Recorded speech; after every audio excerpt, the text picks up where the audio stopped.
Hello, new and current employees of the Management Trust. My name is Cathi Sleight, Assistant to the Vice President of Community Management in the Northwest Division located in Portland, Oregon. I started my career with the Trust as an assistant manager. I enjoy the day-to-day work for our homeowner association clients. I have served as a member of the Special Services Committee since 2009 and have been an employee owner of the Trust for 7 years. I have 15 years experience in retail, commercial, and homeowner association management. The information I am presenting today is specific to high-rise condominium management. High-rise and other types of developments you will learn about today are considered special services. They are outside of the general association management. I will be sharing a basic overview of the types of owners who purchase in these associations, boards of directors, committees, and the responsibilities of the manager and staff. This presentation is not specific to any city or state. I hope this information I share today, along with the other information in this presentation, will be helpful to you in deciding your career choice within the Management Trust. High-rise living is a lifestyle choice. Most high-rise developments are found in downtown areas close to schools, work, entertainment, public transportation, hospitals, parks, shopping, and social events. The owners who purchase in these developments are all ages. They can be young or adult college students, working professionals, retired active adults, business owners, investors, or corporate visitors. It is important to understand the many different reasons these owners have purchased in a high-rise development and be able to provide a positive experience for all. Each of these owners will have a different expectation of high-rise living. For some, it's an image.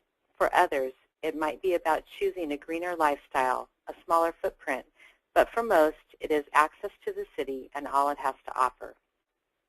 It will be important for the manager and staff to keep in mind these owners have sold large family homes. They have minimized and or sold material items. They no longer want the responsibilities of annual lawn or home maintenance. They no longer enjoy commuting long distances, or they may be young and will not have had the life experiences or possess material items in their lifetime. This may be their first home ownership experience. Along with changing their living environment, these owners will be changing their lifestyle. Some will be walking. Most riding bikes or using public transportation. They typically will be supportive and encourage green efforts. They want security and accountability. They expect the management staff to be trustworthy and knowledgeable. They will be your board members and your volunteers. High-rise boards are typically large. The governing documents will outline the board's seating and terms. Representatives will be elected from the condominium owners and commercial business owners. For example, the documents may call for a 9-member board. The condominium owners will elect 6 board member representatives. The commercial business owners will elect 3 board member representatives. The manager and team must be able to understand the governing documents and the responsibility and role of each owner group. These board members are responsible for the operation of the corporation. They will manage an annual budget or budgets that collect and spend over $1.5 million each year. Most of these volunteers will be educated, savvy professionals or business owners. They will have a high expectation of the manager and its staff and their ability to perform as a team. These boards will meet often, and the manager and staff will be expected to be in attendance. High-rise communities typically will form an interesting variety of committees to assist in the health of the association. The board will outline duties, budgets, and authority for these committees.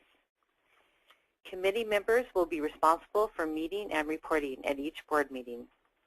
Committee members make no decisions, only provide options to the community. These committee members will assist the board in the operation of their corporation. Some commonly formed committees are Rules and Regulations Committee, responsible for creating and monitoring needed rules and regulations. Building Maintenance Committee, research and provide options to the board.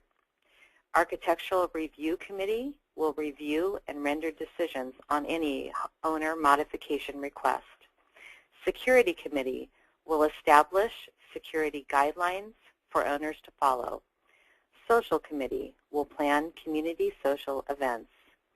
Emergency Response Committee, they will form emergency evacuation plans, identify any special assistance needs for handicap or elderly members, and a Welcome Committee, greeting new owners and providing them the tools they need to be a good neighbor and owner. High-rise buildings commonly have many different unit types: condominiums, commercial units, live-work units, parking garages, and storage units. Some may have leases that provide services, such as a parking company that allows daily parking along with owner parking in the association's garage. The level of responsibility to each owner group will most likely be separated by a percentage of ownership. The community manager and team will have a clear understanding of their role. They will need to be able to identify and resolve issues quickly with the least impact on the membership. Their duties will include, but will not be limited to, a basic knowledge of the relationship between the building owners, residential and commercial. Understanding each group will look at things differently depending on if they own a home or business. Do they have separate budgets and why? Who has responsibility for shared components? Let's use the parking lot example again. Access to a gate to the parking lot that both owners and the lease parking company use on a daily basis. Reserves, savings for replacement or repair of common owned property as outlined in the documents, and a professional third-party report. Maintenance plans, maintenance calendars, the use and importance of each. Conduct regular site inspections with staff using a complex checklist that will become the record of this inspection. Managing contracts and vendors that provide service to the building. They are the record keepers of the corporation. The management staff will be expected to manage the financial affairs of the corporation in a timely manner. This is why the record keeping we just talked about will be so important. They will need to know the importance of paying bills on time, reporting monthly financial activity. They must have a complete understanding of income and expenses, and they are the final accountability for all financial activity. The community manager who chooses this career path will need to earn professional designations and attend ongoing educational courses. He or she will rely heavily on vendors and relationships in the industry and have access to many different resources to be successful. High-rise developments will have a maintenance staff. This staff will be provided by a management company or may be contracted services from a maintenance company. The building systems will have been installed during construction of the building. Most equipment companies will provide on-site training to staff. It will include regular inspection items, troubleshooting, record keeping, and warranty information. This information will also be provided in the Building Maintenance Manual or Matrix.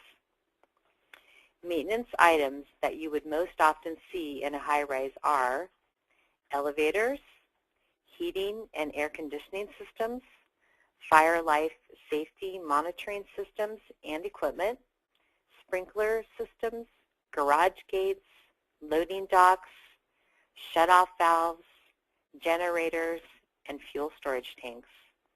Some of the contracted services will be window washing, roof inspections, gutter cleaning, entry systems, access devices, and landscaping. Understanding insurance policies and their functions can become a full-time job. How many actually understand their car insurance or home insurance policies? A high-rise manager will be able to understand the basic policies and optional policies that may be required per the governing documents. Accidents happen and claims will need to be filed. That is how insurance works. The basic policies are the fidelity to insure the funds, liability will provide coverage in an accident, directors and officers insurance will protect the board's decisions and actions, workman's comp will cover the board members and volunteers if an accident were to happen while doing association business, and the property insurance will cover the property owned by the membership. Other policies may include terrorism, earthquake, or flood insurance.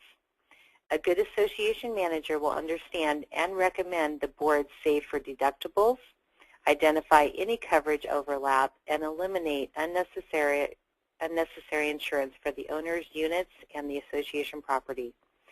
Insurance companies will come on site and conduct annual risk inspections. Most often, there will be some risk management recommendations. The manager and staff will be responsible for educating the owners if affected and taking care of any potential risk situations that may result in an insurance claim. A manager who wishes to go into high-rise management will be expected to have a good social and organizational skills.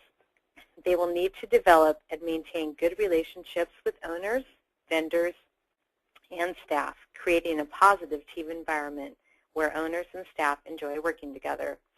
They will need to develop a good understanding of the building and its equipment. These teams will become a valuable resource to their boards, committees, and community.